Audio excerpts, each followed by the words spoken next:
Well, this is the first time back into the shop after the long winter because I live in the tail end of the snow belt here in Ohio, and I got to walk that far from the house to the shop here, and I just don't do it in a foot of snow. And this is only the second day since January where there's no snow on the grass here. So I open it up, and I'm not surprised because I knew I left it in quite a mess. So the first day down here is probably going to be mostly trying to make myself some room to work. Some of the stuff that I've taken off and I'm not going to be put back on is worth keeping because I have a 74 that's mostly stock, except for the engine, and I put rack and pinion steering on it, but other than that it's pretty much stock. So I've got things here that I can put away and make myself some more room. There's a power steering pump that when I took it off I thought the nipple on the back for the return hose was rusted and weak because it bent a little bit, but apparently it's only just a very soft metal because it really isn't rusted. So it's a good pump. I'll save it for an emergency on the 74. And then up on the shelf here I've got a couple trailing arms that have been derusted and stripped, and then painted with some good rust preventative paint that again would fit on the 74. But right now they're kind of taking up space on my shelf, so I got to find a place in the rafters to store those.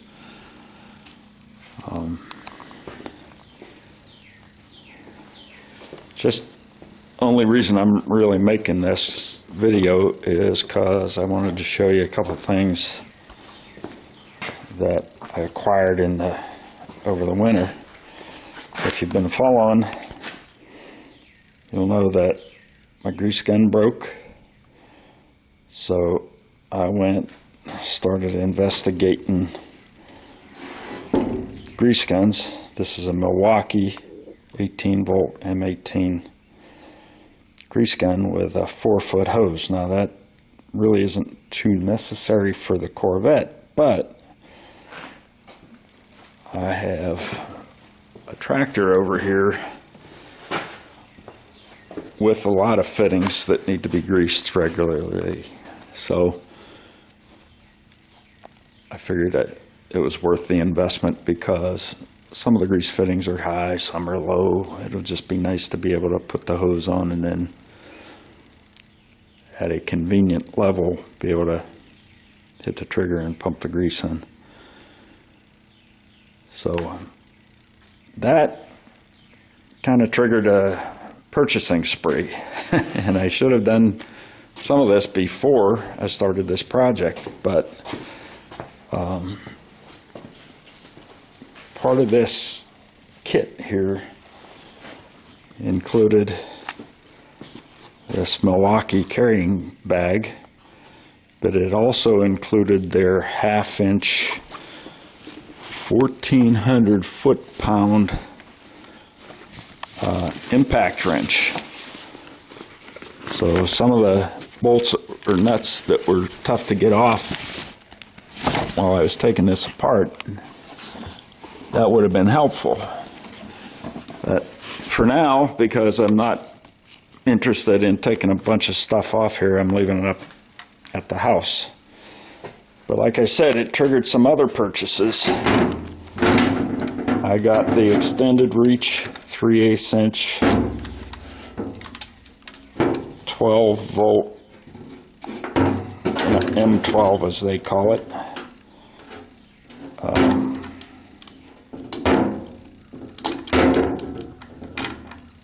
Ratchet.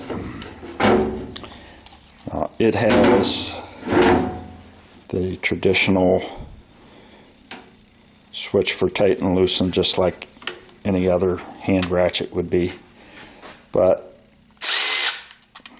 that's going to speed things up for me and make it a little easier to reach some of the stuff.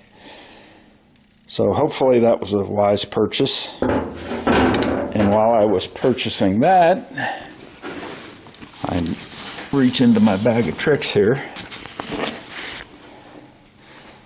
Again, as a kit, I got the 3/8 inch stubby impact wrench, which probably is plenty good for putting wheels on and off, and smaller stuff that you don't need that massive one. So I got that.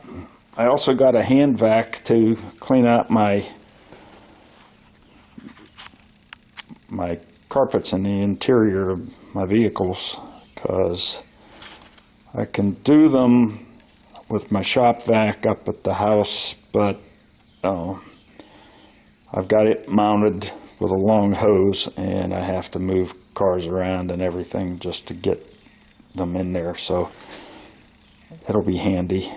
But that thing, it really sucks in a good way. It's a very powerful hand vac. I've had them before, and 20 years ago, 30 years ago, they were not very good, and they ran off of a cigarette lighter in a car, so they were 12 volt, but they did not have the vacuum capability that the vacuum I bought has. So what I'm going to do is that for this first day back is try to clean up my shop. I'm not going to video that, but my goal is to get to the point where I can start stripping this block down to get it sent off, to get it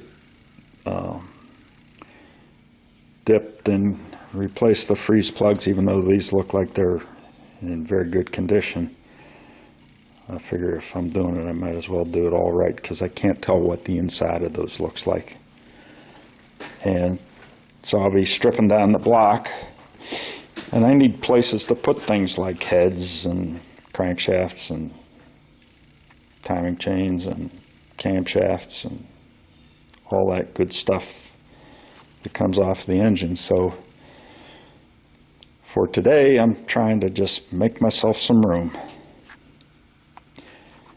So unless I come up with something amazing, it's the end of this video, but you can expect that I'll start to post videos on a more regular basis if you're a subscriber. Have a good day.